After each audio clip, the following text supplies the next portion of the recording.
Mateus 14, 22 a 33. Lemos assim: Logo a seguir, compeliu Jesus os discípulos a embarcar e passar adiante dele para o outro lado, enquanto ele despedia as multidões. E despedidas as multidões, subiu ao monte, a fim de orar sozinho. Em caindo a tarde, lá estava ele só. Entretanto, o barco já estava longe, a muitos estádios da terra, açoitado pelas ondas, porque o vento era contrário. Na quarta vigília da noite, foi Jesus ter com eles, andando por sobre o mar. E os discípulos, ao verem-no andando sobre as águas, ficaram aterrados e exclamaram: É um fantasma! E tomados de medo, gritaram. Mas Jesus imediatamente lhes disse: Tende bom ânimo, sou eu, não temais. Respondendo-lhe Pedro, disse: Se és tu, Senhor, manda-me ir ter contigo por sobre as águas. E ele disse: Vem. E Pedro, descendo do barco, andou por sobre as águas e foi ter com Jesus.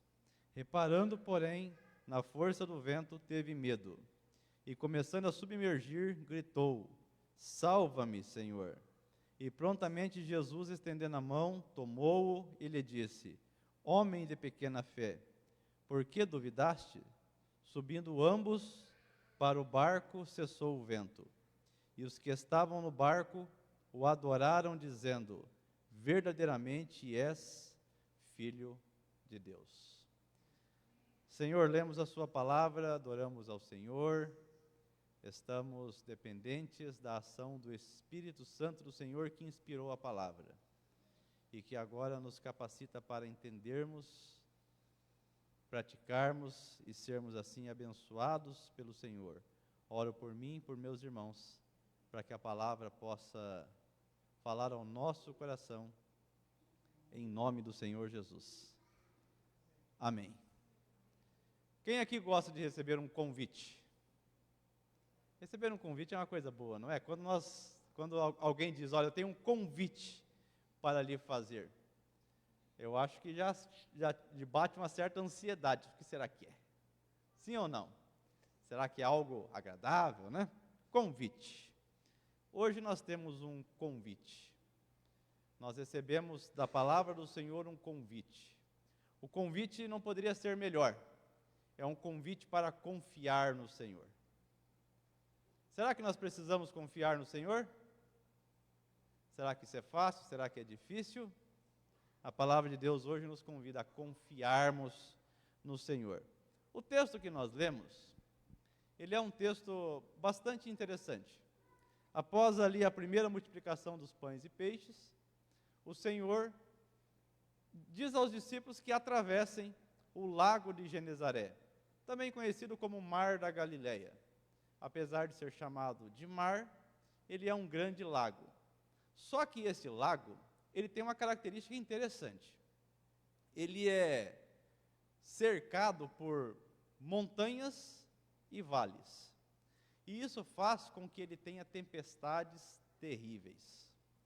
Daquelas tempestades que pescadores como eles, que não eram hábeis como os fenícios, como os romanos, não estavam talvez preparados para enfrentar. E quando eles estão atravessando sem o Senhor Jesus, mas sobre a ordem do Senhor Jesus, então eles são tomados por um vento que os impede de cumprir o mandado do Senhor, que era o qual? Atravessem. Eles não podem atravessar. Por que eles não podem atravessar?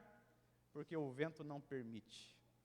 O vento está batendo, o vento está sacudindo, o vento está aterrorizando e colocando todos em medo. Então, com isso, eles não conseguem completar a travessia. Essa travessia começou por volta das 6 horas da tarde, ao cair a tarde. E o Senhor vai, na terceira vigília, encontrar-se com eles. A terceira vigília começava à meia-noite, terminava às 3 da manhã. Se o Senhor foi à meia-noite, eles ficaram mais ou menos umas 6 horas numa situação de desespero. Se o Senhor foi próximo do fim da terceira vigília, eles passaram umas 9 horas de muito medo. Imagine você, em um barco, num lago que é um mar, escuro, com um vento horrível, e você vendo que aquilo vai tirar a sua vida, vai virar o seu barco e você vai morrer afogado. Será que como você estaria? Diga para mim. Temendo de medo. Temendo de medo. Eu, em uma ocasião, quando pescava, já faz bastante tempo, e não tenho muita saudade daqueles tempos, não, éramos tão bons no que fazíamos, que conseguimos não marcar o local onde nós descemos. Esquecemos de marcar. E aí, paramos ali a caminhonete, descemos, tiramos o barco, colocamos na água e entramos no rio. Se tivéssemos marcado o local onde estávamos, tudo bem, esquecemos. Madrugada, vamos voltar. Não pescamos nada, a não ser uns pequenos mandicapeta. Olha o nome do peixe que nós fomos pescar. Mandicapeta, e só veio 2. Era à noite, irmãos, era à noite. Vamos voltar. Voltar para onde? Não marcamos o local. Se nós íamos para a cabeça do rio, parecia que estávamos indo para uma cachoeira. Se nós vamos para a fonte, parecia que estávamos indo para uma cachoeira. Para qualquer local que nós fôssemos, parecia que nós estávamos indo para uma cachoeira. Porque eu não sei se você já imagina essa situação. Quando você, à noite, você só ouve um barulho. Você já prestou atenção como que é o barulho da água de noite? Uma pequena fonte dessas que nós ligamos na energia, que gira ali 2 litros de água, sei lá, 5 litros de água. De dia você não ouve aquela água. Ela fica ligada e os mínimos sons transpassam o barulho daquela fonte. De madrugada, o que acontece com aquela fonte? Você só ouve ela. Você só ouve ela. Você não ouve mais nada. Tudo se aquieta, todos os sons se calam e fica o barulho daquela água. Imagina então o barulho de uma cachoeira na madrugada.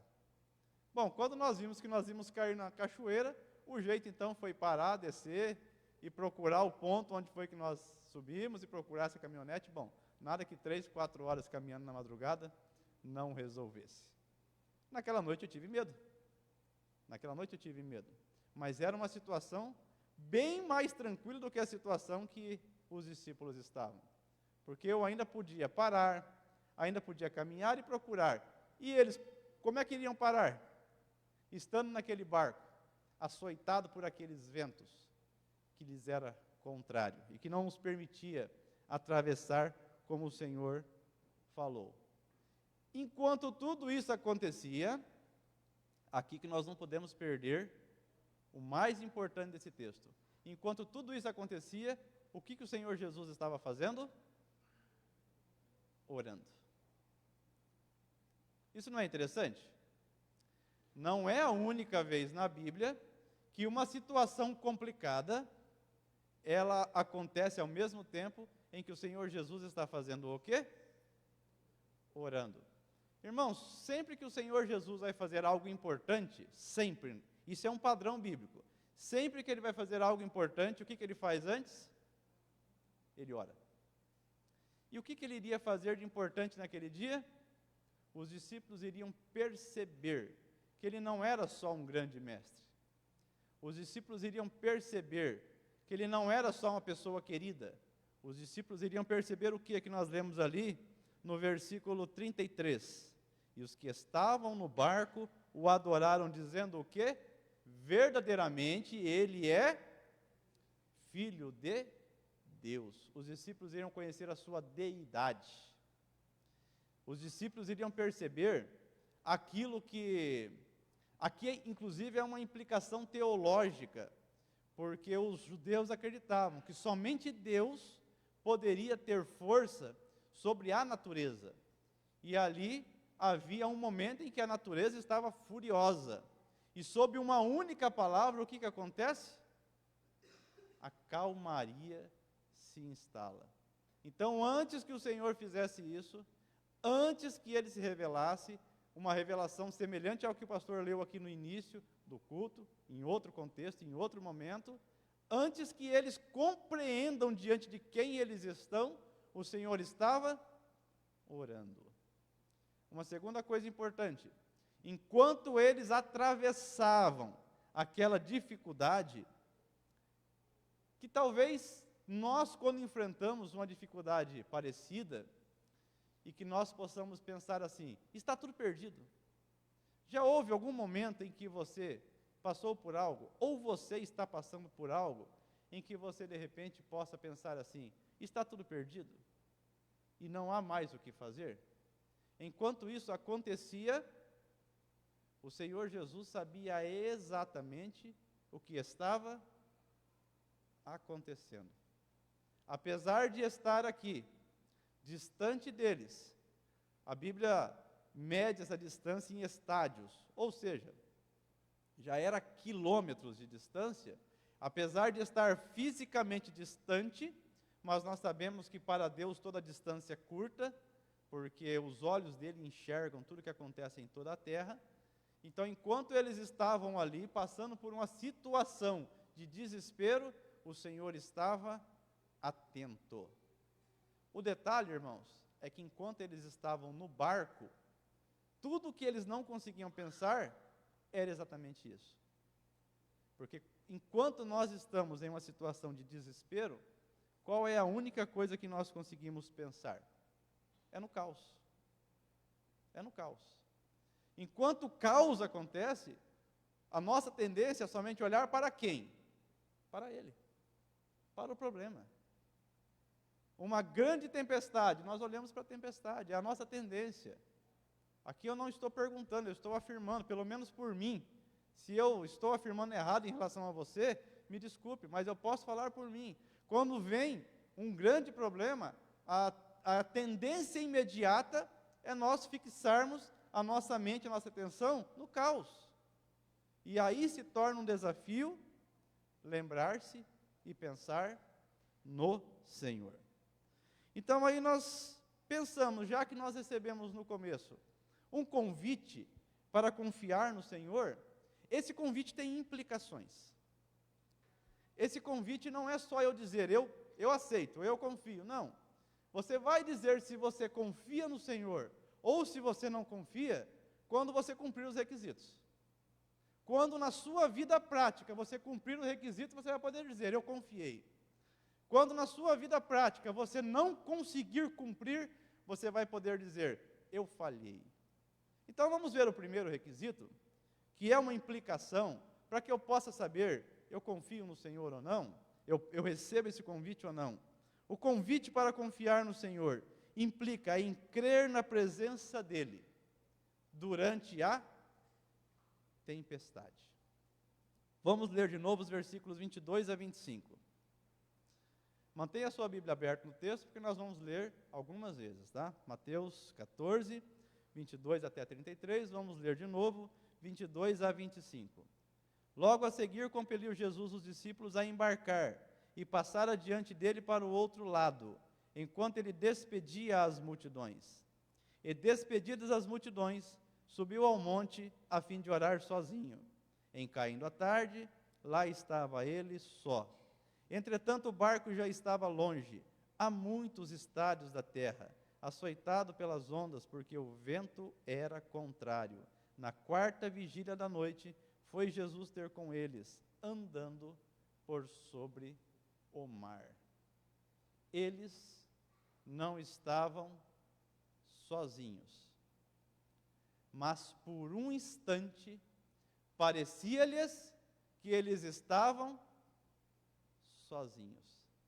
Sabe por que eles não estavam sozinhos? Porque o Senhor sabia o que eles passavam. E não houve um momento que o Senhor não soubesse o que estava passando. Digo mais, quando o Senhor Jesus disse, atravessa para o outro lado, naquele momento ele já sabia o que é que eles iriam passar. Portanto, aqui era um momento necessário na vida deles, para que eles conhecessem quem era o Senhor com quem eles andavam. E irmãos, 2000 e tantos anos depois, cá estamos nós, no mesmo barco, passando, não pela mesma tempestade, mas passando por outras tempestades, e na mesma situação. O Senhor sabe exatamente o que é que você está passando, antes que você tenha começado a passar por essa luta. E quando você começou a passar por essa luta, Ele já sabia, e Ele estaria junto ao Pai, intercedendo por você, e pronto, disposto a lhe socorrer. A pergunta é, você enquanto passa pela luta, você tem consciência de que o Senhor está com você, ou você se esquece dele? Essa que é a pergunta. Porque a nossa tendência, em alguns momentos, é nos esquecermos que o Senhor está conosco. Nós temos o péssimo hábito de se esquecer da presença real do Senhor diante das dificuldades. Para eles, foi uma presença real no sentido mais explícito da palavra. Em pessoa, em carne e osso, como nós gostamos de falar, o Senhor foi lá naquele barco. Não é bem assim conosco hoje, porque o Senhor está conosco, mas nós não o vemos. Ele hoje não está encarnado no nosso meio, mas desde que Ele foi ao céu e prometeu um dia voltar, e disse que quando Ele fosse, Ele enviaria o seu Espírito e que Ele estaria conosco todos os dias, então, da mesma forma, nós podemos ter certeza que Ele está conosco o tempo todo, ainda que nós não o possamos ver, mas nós podemos crer. O amor dele é o mesmo, o amor que Ele dispensou pelos discípulos naquele momento que orava por eles, é o mesmo amor que Ele dispensa por mim e por você quando Ele ora pelas nossas lutas. O que você sente no seu coração quando você ouve o seu Senhor ora por você? Porque é isso que o nosso Senhor Jesus faz, junto ao Pai. Quando nós estamos fracos, Ele intercede por nós. O Espírito Santo geme em oração por nós. Principalmente quando vê que a nossa fé já está desfalecendo. Em quais outros momentos na Bíblia, pessoas precisaram crer na presença de Deus, como se estivessem em meio a uma tempestade? Isso aqui não é um caso único, isso aqui não aconteceu uma única vez. Eu vou falar alguns, mas não são todos, tá? Abraão creu contra a esperança, um homem que Deus fez uma promessa que ele teria um filho, mas esse filho seria a semente de uma grande geração, que ele seria pai de uma geração que ele não poderia contar. Se ele conseguisse contar as estrelas do céu, se ele conseguisse contar a areia do mar, mesmo assim não seria o suficiente para contar a sua geração, e para começar tudo isso ele precisava de um filho. Mas a sua esposa, quando jovem, não pôde lhe dar um filho, e agora ele recebe uma promessa quando ela já tem uma idade avançada. Ele creu contra a esperança. Aconteceu ou não aconteceu? Aconteceu. Moisés diante do Mar Vermelho, Ana orando por um filho, os 3 jovens na fornalha, a mulher do fluxo de sangue. Essa mulher teve uma fé que é para dar inspiração para mim e para você. Ela desafiou o próprio risco de morrer ao sair para pedir socorro, porque ela não poderia estar onde ela estava no momento que ela estava, porque como ela sofria por um fluxo de sangue, a lei judaica era clara, ela tinha que se retirar, ela não poderia estar onde as pessoas estavam. Ela foi ali, se enfiou no meio daquela multidão, ela tocou nas vestes de Jesus, e quando ela toca, Jesus pergunta: quem me tocou? Por que ela ficou cheia de medo lá no cantinho dela? Porque ela não poderia estar ali tocando ninguém, mas ela sabia que estava perdida. Ela dispensou todo o dinheiro dela com médicos, ela teria o que hoje provavelmente seria um tumor maligno, e aí quando ela toca, imediatamente sai virtude do Senhor, ela é curada naquele momento. Esta mulher deve ter caminhado com uma dificuldade terrível, porque há dias que ela sofria com fluxo de sangue, ela devia estar anêmica, ela deveria estar fraca. A coisa mais difícil de se fazer ela fez. A coisa mais fácil seria ficar sentada onde estava, reclamando. Ela fez a coisa mais difícil, se levantar e ir atrás, porque é Jesus e eu creio que Ele vai me curar. Amém? E ela foi curada. O centurião romano, a fé de Maria, ao ouvir o anjo, um anúncio totalmente atípico, anormal, que depende da mesma fé que o descrente precisa quando ele ouve a mensagem do Evangelho, que você precisa se arrepender, que você é um pecador. Maria recebe um aviso de algo totalmente sobrenatural, que a mente humana não pode crer por si mesmo, se não for totalmente convencida pelo Espírito de Deus. Momentos de caos, de tempestades, momentos em que o desafio é saber, o Senhor está no barco comigo, e eu não estou sozinho. Ele me fez uma promessa, e os olhos dele enxergam todas as coisas. Se eu e você estivermos passando por uma tempestade, não se esqueça, o Senhor está no barco conosco. A segunda implicação, já que a primeira é ter certeza de que o Senhor está no barco, a segunda implicação sobre esse convite para confiar no Senhor, implica em crer no impossível. Olha os versículos 26 a 29. E os discípulos, ao verem-no andando sobre as águas, ficaram aterrados e exclamaram: é um fantasma! E tomados de medo, gritaram.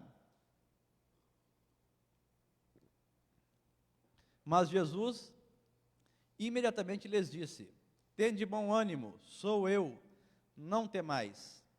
Respondendo-lhe Pedro disse: se és tu, Senhor, manda-me ir ter contigo, por sobre as águas. E ele disse: vem. E Pedro, descendo do barco, andou por sobre as águas e foi ter com Jesus. Você crê nisso aqui, irmão? Você crê nisso aqui, minha irmã? Você crê de verdade? Você crê que Pedro andou sobre as águas? É verdade? Você crê nisso? Olha lá, hein? Olha o que está dizendo, hein? Pare e pensa. Você já tentou andar sobre as águas? Não é uma coisa muito fácil, é? O que acontece com o nosso pé quando nós pisamos nas águas? Ele afunda. Você já tentou atravessar uma piscina caminhando? Piscina, tentou já? Não funciona. Se você não sabe nadar, você vai ter que confiar que a piscina é rasinha e que você não vai morrer afogado. É bom nós pararmos para pensar, porque às vezes nós passamos reto por aquilo que acontece na Bíblia e nós não pensamos. Eu não sei se você já esteve diante de um descrente que perguntou para você: você acredita realmente que é possível alguém andar sobre as águas? Você acredita que o que está na Bíblia é verdade? Eu creio, porque eu creio no impossível.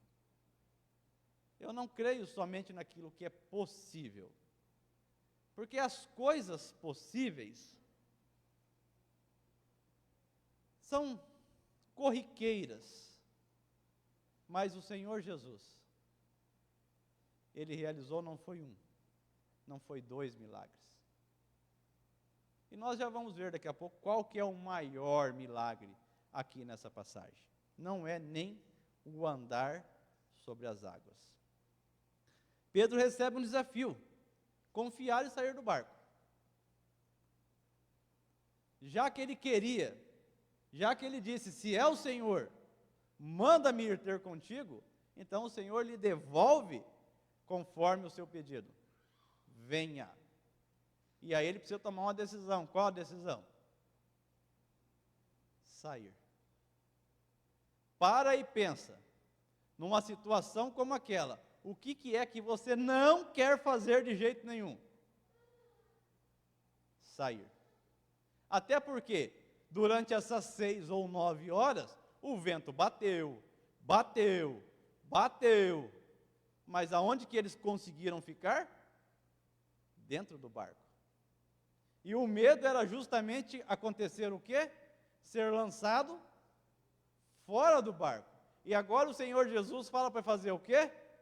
Sai do barco. O Senhor pede para fazer tudo o que ele não queria.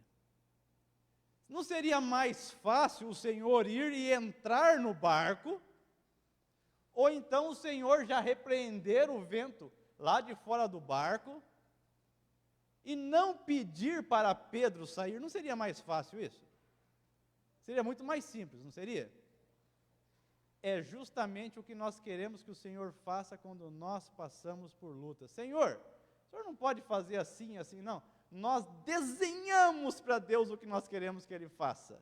Nós pegamos papel e caneta e desenhamos. Ó Deus, eu acho que o que o Senhor faz não é bom.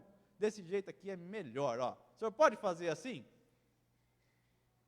O problema é que Deus não torna a nossa vida fácil nas horas das tempestades. Porque se Ele a tornar fácil, cômoda, agradável, que é o que nós queremos, Ele não consegue desenvolver a nossa fé, a nossa confiança. Só existe um jeito de treinar um bom soldado. Qual é? Depois de treiná-lo, solta ele no campo de batalha. Se um soldado treinar e nunca for para um campo de batalha, ele nunca saberá se ele é um bom soldado ou não. Ele terá muita instrução, horas e horas de instrução, mas ele nunca saberá se ele está apto para a sua missão. A mesma coisa acontece conosco. O Senhor nos dá horas e horas e horas de ensino, principalmente se nós lemos a Bíblia, principalmente se nós estamos ao pé dele. Mas depois de toda a instrução, o que Ele nos dá também?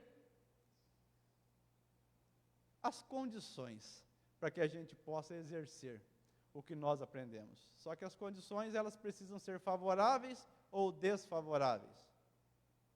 Se for favorável, nós não vamos precisar exercer a fé nunca.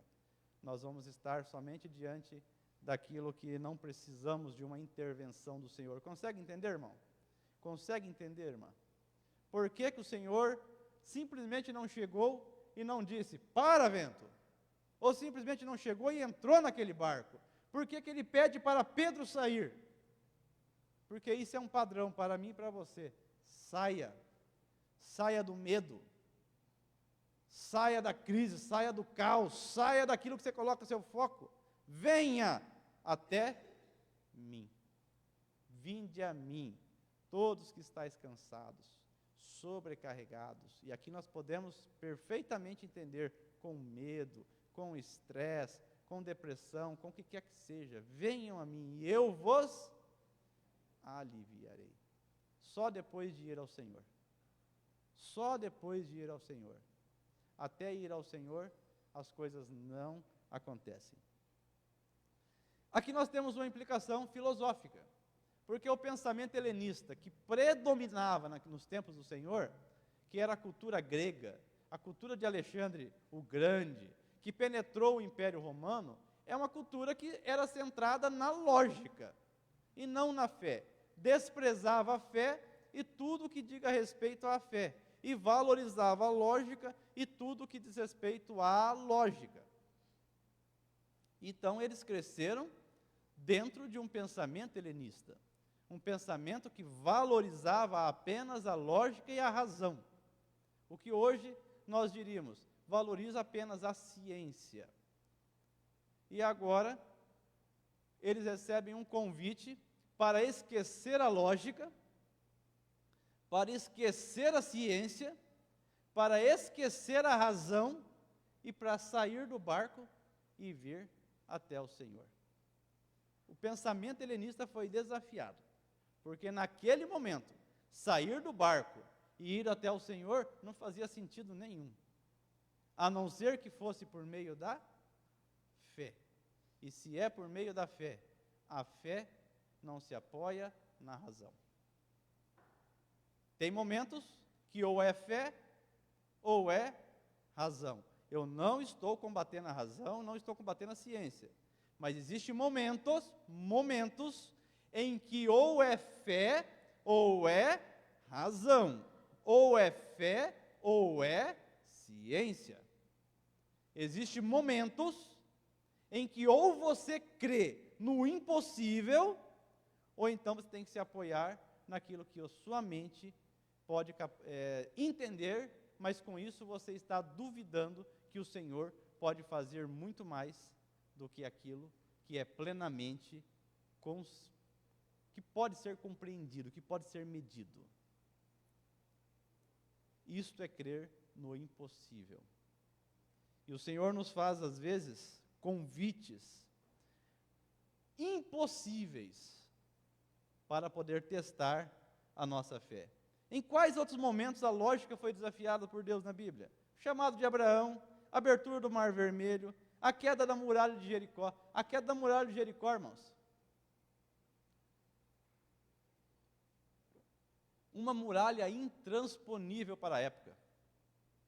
Os moradores de Jericó, eles podiam se apoiar numa certeza: por aquela muralha ninguém passava. Então os exércitos ficariam do lado de fora, eles só tinham que prover alimento para o lado de dentro, porque o máximo que o exército podia fazer é chegar até a muralha, mas a muralha não podia passar. Aquela muralha enorme não tinha como ser vencida naquela época. Hoje seria fácil vencê-la, com drones, não precisa nem de canhão, né? Com drones, com tantas armas modernas, hoje aquela muralha não é nada, mas para a época, como é que você vai derrubar uma muralha com escudo, com flecha? Como é que você vai derrubar uma muralha com as armas da época? Era impossível derrubar aquela muralha. E o que Deus manda o povo fazer? Sob a liderança de Josué, era para fazer o quê? Rodear. Quantos dias? 7 dias. Quantas vezes por dia? Uma vez. Quantas vezes no 7º dia? 7 vezes. Vamos pensar, vamos tentar entrar na mente de quem está fazendo, vamos colocar um descrente no meio disso daí. O que vocês estão fazendo? Estamos rodeando a muralha. Por quê? Porque Deus mandou. O que vai acontecer? Ela vai cair. O que você está fazendo para ela cair? Estou dando uma volta. Ah, que legal. Segundo dia está dando uma volta, a muralha está em pé. Terceiro dia está dando uma volta, a muralha está em pé. Quarto dia, quinto dia, sexto dia, 7º dia. Bom, no 7º dia mudou alguma coisa. Eles deram uma volta. Eles já estão na segunda volta. Todos esses dias foi uma volta só. O que estão fazendo hoje? Estamos dando volta. Não é uma volta só, não? Não, hoje é 7. Por quê? Porque Deus falou. Hoje é 7 voltas. E o que vai acontecer? Depois da 7ª volta? Vai cair. Que legal. Vou ficar aqui só para ver. Depois da 7ª volta, cai tudo por terra. Nunca que aquela mente incauta ia confiar e acreditar naquilo. Nunca. Porque isso não faz o menor sentido. Isso não faz sentido nenhum. Mas foi o que Deus mandou fazer, e quando Deus manda fazer, não precisa fazer sentido. Você só tem que crer. E a muralha vai cair, porque Deus mandou rodear. Sabe qual que é o problema? Na nossa vida, a muralha às vezes fica de pé. Sabe por que a muralha fica de pé? Porque para cair precisa de fé. E às vezes tudo que nós não temos é fé. Às vezes tudo que nós temos é razão. Começamos a raciocinar no problema e não encontramos nem solução. Mas você quer encontrar solução para problema impossível? Eu não encontro solução para problema impossível. Eu só encontro fé na palavra de Deus e naquilo que Deus quer fazer. A escolha de Davi. Deus escolhe o menos provável para se tornar um rei que até hoje é adorado entre os judeus. O nascimento virginal do Senhor Jesus, sua morte e ressurreição, a conversão de Saulo, tudo isso é impossível. Tudo isso é impossível. E o que foi que o Senhor fez? fez com que o impossível se tornasse possível por meio da fé. Fé que fala, sai e venha. Fé que tira-nos do conforto. Fé que tira-nos do lugar onde nós queremos ficar, que é onde o nosso medo nos segura em pé, que é onde o nosso medo nos mantém seguros. O medo, eu não sei se você sabe disso, mas ele é uma das sensações humanas mais poderosas, porque o medo nos mantém seguros e vivos. Com medo, eu fico onde eu estou e eu não me exponho ao risco. Com medo, eu fico onde eu estou e o leão fica bem trancado do lado de lá. Eu não me coloco aonde o meu medo não me permite chegar. Mas agora o Senhor Jesus fala, larga o medo, que te mantém seguro, e vem para onde há uma segurança verdadeira, que a segurança verdadeira está em mim, e não na sua sensação humana pequena e falha. Venha a mim. O convite para confiar no Senhor. Ele está no barco. Precisa crer no impossível. Terceiro e último. O convite para confiar no Senhor implica em manter os olhos nele. De novo, o convite para confiar no Senhor implica em manter os olhos nele. Versículos 30 a 32. Reparando, porém, na força do vento, teve medo, e começando a submergir, gritou, salva-me, Senhor. E prontamente Jesus, estendendo a mão, tomou-o e lhe disse, homem de pequena fé, por que duvidaste? Subindo ambos para o barco, cessou o vento.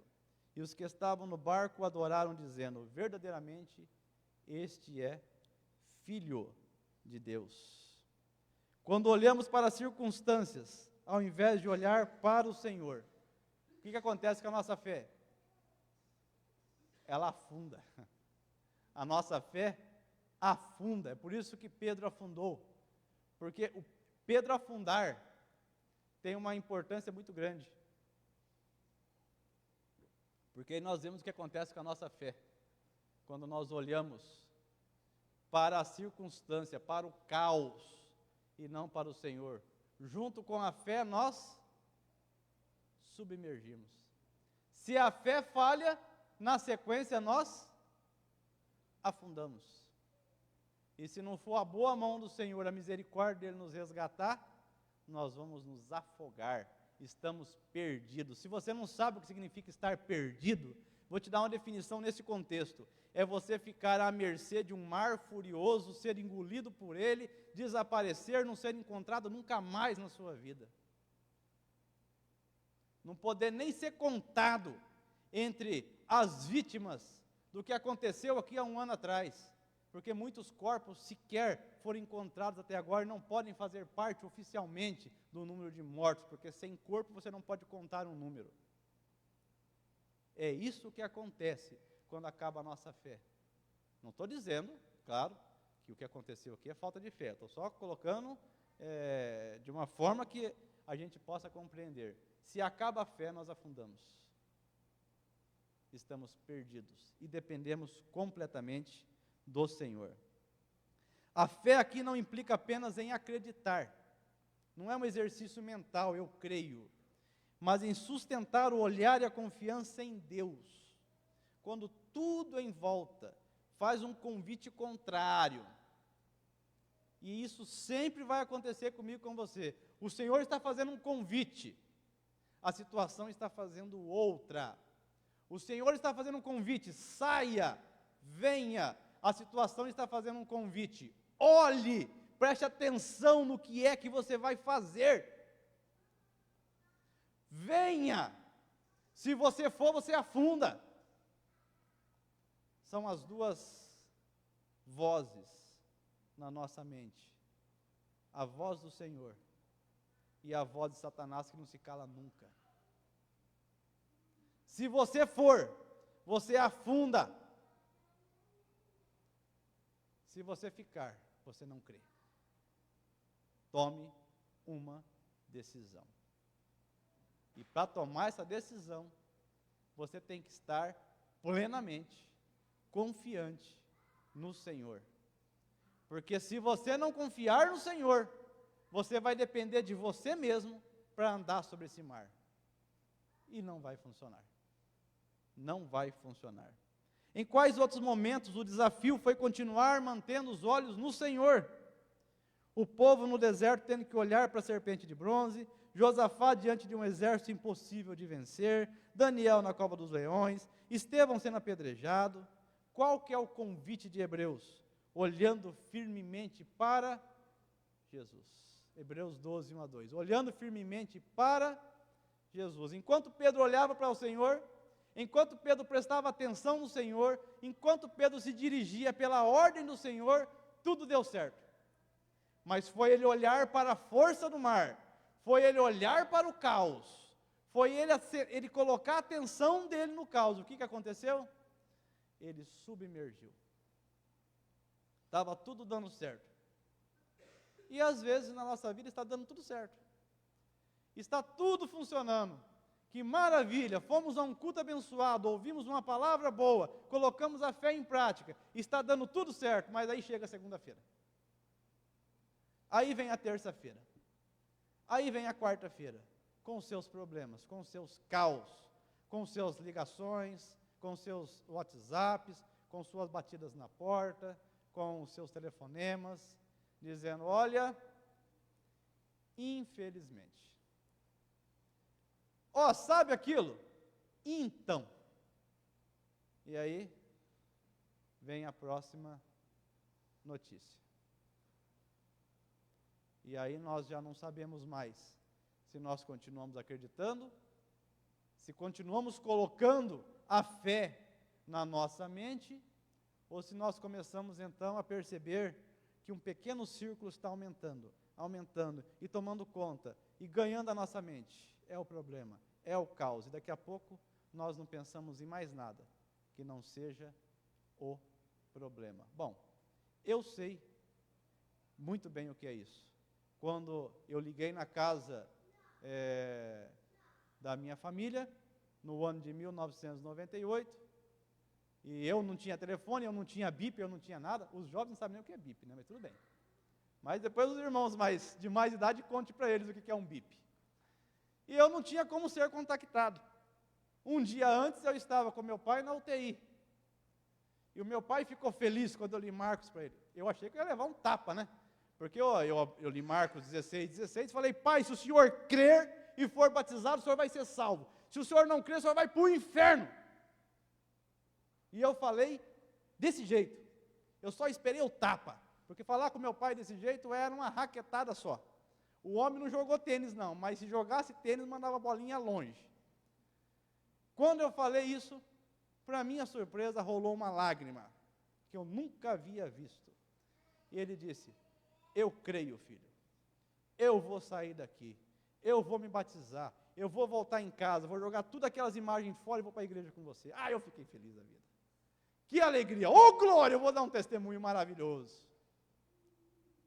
Aí no outro dia eu ligo, e aquele choreiro na casa da minha mãe, meu sobrinho atendeu o telefone: vem para cá, tio. O que está acontecendo? Vem para cá, tio. O que está acontecendo? Vem para cá, tio.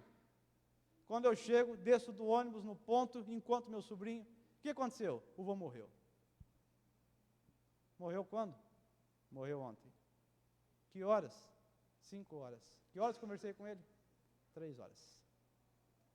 Bom, a minha mente começou a formar círculos. Círculos. E tudo aquilo que eu tinha como certeza foi desconstruindo. Se não fosse a misericórdia de Deus, eu estaria em qualquer lugar, menos aqui hoje. Jamais o convite para crer no Senhor será fácil. O convite implica em ter certeza que Ele está no barco. O convite implica em ter certeza que você tem que crer no impossível, porque Ele é Deus do impossível. Ele é Deus do possível, mas é Deus do impossível também. E o convite implica em crer, e não somente crer, mas ter a certeza e olhar para Ele, e continuar olhando para Ele, porque é Ele quem faz. A nossa parte é crer, irmãos. A parte dele é fazer. A nossa parte é rodear. A parte dele é derrubar. A nossa parte é ser hábil numa funda e tacar uma pedra, o que não é muito difícil. Mas a parte dele é potencializar aquela pedra na testa do gigante e jogar ele no chão. Ele é Deus do impossível. Mas você precisa estar olhando para ele. Porque quem vai fazer é ele. Então você precisa ter certeza de uma coisa. Preste muita atenção no que eu vou dizer agora. Ou você confia em você, ou você confia no Senhor, porque as duas coisas não vai dar certo. É uma ou outra. Ou você confia em você, ou você confia no Senhor. As duas coisas não vai dar certo. Quando o Senhor estava com Marta e Maria, e disse para elas, tão somente creia, e vocês verão a glória de Deus. Elas creram que Jesus ia fazer algo sobrenatural naquele dia. Eu tenho certeza que quando ele chamou Lázaro para fora, no coração delas disseram, eu sabia que ele ia fazer isso. Porque trazer vida aos mortos para o Senhor Jesus, isso não é nada. Mas tem uma coisa que é difícil. Tem. E não é difícil porque para ele há alguma coisa difícil. Tem uma coisa que é difícil porque nós somos teimosos. Tem uma coisa que é difícil porque a nossa humanidade é muito teimosa. Sabe o que é difícil? Difícil é fazer nós tirarmos os olhos do caos e colocarmos os nossos olhos nele. Isso é difícil. Isso é difícil.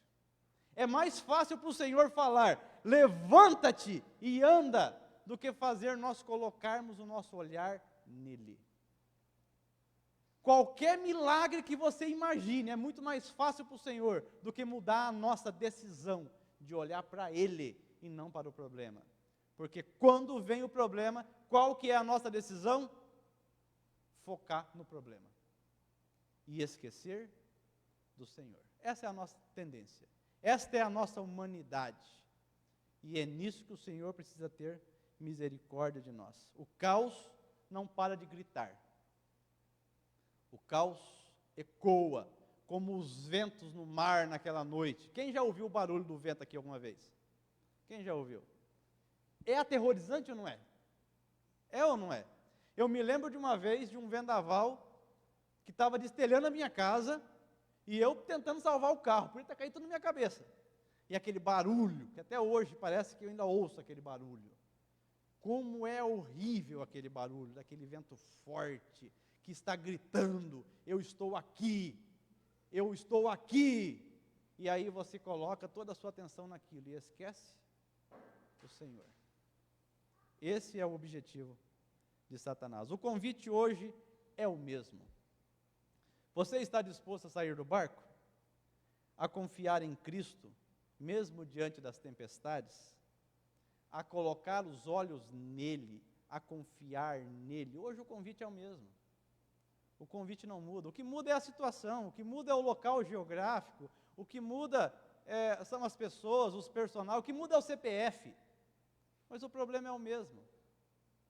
Nós estamos, muitas vezes, submergindo. Mas o Senhor está vindo em nosso socorro e pedindo de nós uma atitude de confiança. E nós muitas vezes não confiamos. Nós não vivemos pela lógica, irmãos. Nós vivemos pela fé. O medo é útil para revelar, sabe o quê? O que a nossa fé não alcançou. O medo é útil para revelar isso. Toda tempestade, ela é também um espelho, sabia disso? Porque da forma como você se comportar na tempestade, você vai saber como é que está a sua fé. Então toda tempestade é também um espelho. Quando vem uma tempestade, você pode depois dobrar o seu joelho no chão e conversar com Deus. Senhor, veio a tempestade, só que aconteceu isso, falei aqui, falei aqui, falei aqui. Como o Senhor se agrada disso?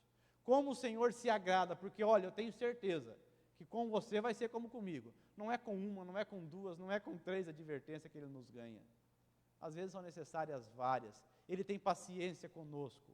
Mas nunca deixe de dobrar o seu joelho e falar: Senhor, falhei, errei, não confiei, duvidei, coloquei os olhos no caos de novo. Dobre os seus joelhos, converse com o Senhor, peça misericórdia. Como é que você espera que Ele vai mudar a sua vida? Como é que você espera que Ele mude o seu coração, a sua confiança, se você não tem confiança nem para conversar com Ele, que dirá para confiar nele realmente durante a tormenta?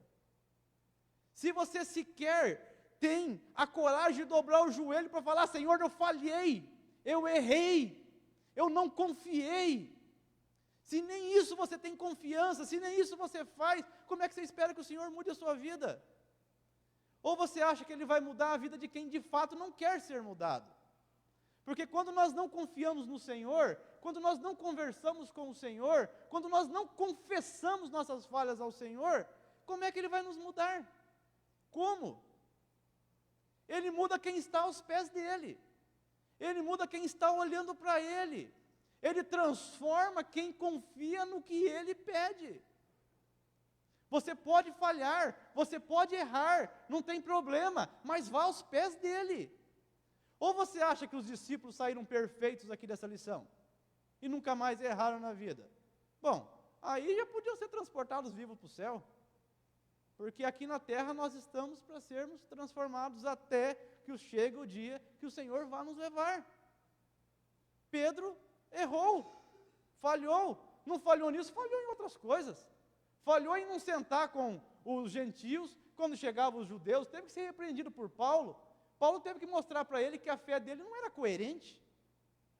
Ele tinha as falhas, os erros, mas eu tenho certeza, quando ele foi advertido por Paulo, ele foi aos pés de Cristo e falou: Senhor, pequei, errei, me muda. O medo, a tempestade, ela serve como um espelho. O verdadeiro milagre não foi o mar se acalmar, mas sim o Senhor fazer com que eles pudessem olhar para Ele e falarem: Ele é Deus mesmo. Esse é o milagre. Aquele dia o milagre não foi acalmar o mar. Isso aí é fácil. Para o Senhor é fácil. Agora, fazer os discípulos tirar o medo do coração, o medo que ficaram por 6 a 9 horas ali, e de repente jogar fora esse medo, olhar para Ele e falar: Ele é Deus. Aí isso é difícil. Isso é difícil. É difícil por quê? Mas não tem nada difícil para o Senhor? No que diz respeito a depender de nós, fica difícil porque Ele respeita os nossos limites. Por fim, aprendemos que a chave para uma fé firme é manter os olhos fixos em Cristo.